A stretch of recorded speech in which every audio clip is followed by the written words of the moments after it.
आज सड़क हमारे जीवन का एक महत्वपूर्ण हिस्सा है, लेकिन आपको यह जानकर हैरानी होगी कि यूरोपीय देश नीदरलैंड में एक ऐसा गांव है जहां सड़कें है ही नहीं। यहाँ के लोग एक से दूसरी जगह जाने के लिए मोटर वाहनों का प्रयोग नहीं करते हैं। इस गांव का नाम है गेथॉर्न, जो नीदरलैंड्स के ओवराइजल प्रांत में स्थित है।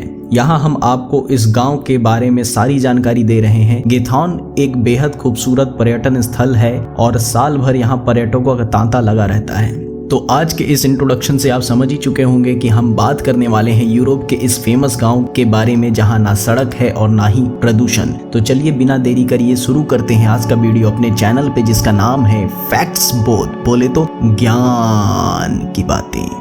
नीदरलैंड का वेनिस नाम से है फेमस। आप सोच रहे होंगे कि अगर यहाँ कार जैसे मोटर वाहन चलते ही नहीं तो फिर लोग एक जगह से दूसरी जगह कैसे जाते होंगे। यहाँ हर तरफ नहरों का जाल बिछा हुआ है, जिसकी मदद से लोग नावों में सफर करते हैं। इस गांव में परिवहन का एकमात्र साधन जल मार्ग ही है। यहाँ की प्राकृतिक खूबसूरती और शांति किसी को भी अपना दीवाना बना लेती है। पर्यटक इसे दक्षिण का वेनिस या नीदरलैंड का वेनिस नाम से भी जानते हैं।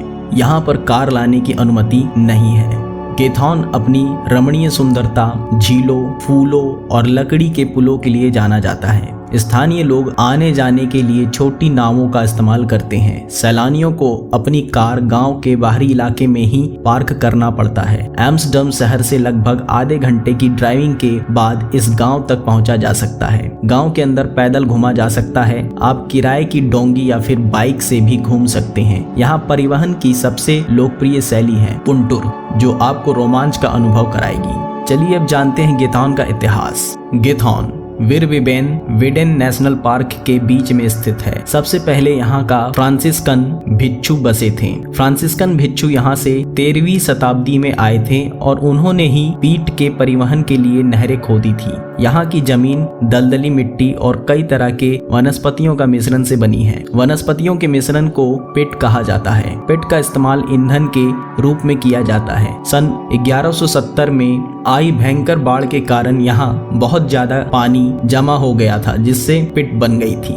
कैसे एक फिल्म ने दिलाई इसको पहचान, इसको भी हम जान लेते हैं। डच फिल्म निर्माता बर्ट हैंस्ट्रा द्वारा बनाई गई फिल्म फैन फेयर में दिखाए जाने के बाद साल 1958 में इस गांव ने दुनिया भर में पहचान हासिल की। पहले यह स्थान पैदल यात्री क्षेत्र हुआ करता था, लेकिन अब हालात बदल रहे हैं। इस जगह के बारे में सबसे दिलचस्प बात यह है कि यह चीनी पर्यटकों के बीच काफी फेमस है। चारों तरफ नहरों से घिरे होने के कारण इस गांव की सुंदरता अलौकिक लगती है। किसी भी तरह का प्रदूषण नहीं है। यहाँ सड़कें ना होने के कारण यहाँ के लोग गाड़ी या बाइक का इस्तेमाल नहीं करते, इसीलिए यहाँ किसी भी तरह का प्रदूषण नहीं है। इस गांव में लगभग 3000 लोग रहते हैं। यहाँ अभी भी सड़कें नहीं हैं और दिन के अधिकांश समय यहाँ काफी शांति रहती है। गेथॉर्न के कई निवासी प्राइवेट आइलैंड्स पर रहते हैं और नहरों के जरिए परिवहन के लिए डोंगी, कायक या साइलेंट मोटर वाली छोटी नावों का प्रयोग करते हैं। गेथॉर्न एम्स्टर्डम के उत्तर पूर्व में लगभग 55 मील की दूरी पर स्थित है और इसमें लगभग 180 पुल है। पुल ही यहाँ के अधिकांश घरों तक पहुँचाने का एकमात्र तरीका है और लगभग सभी पूरी तरह से लकड़ी के बने हैं। यहाँ के सुंदर प्राकृतिक दृश्य को बिना शोर के देखना आपको सपने जैसा लग सकता है।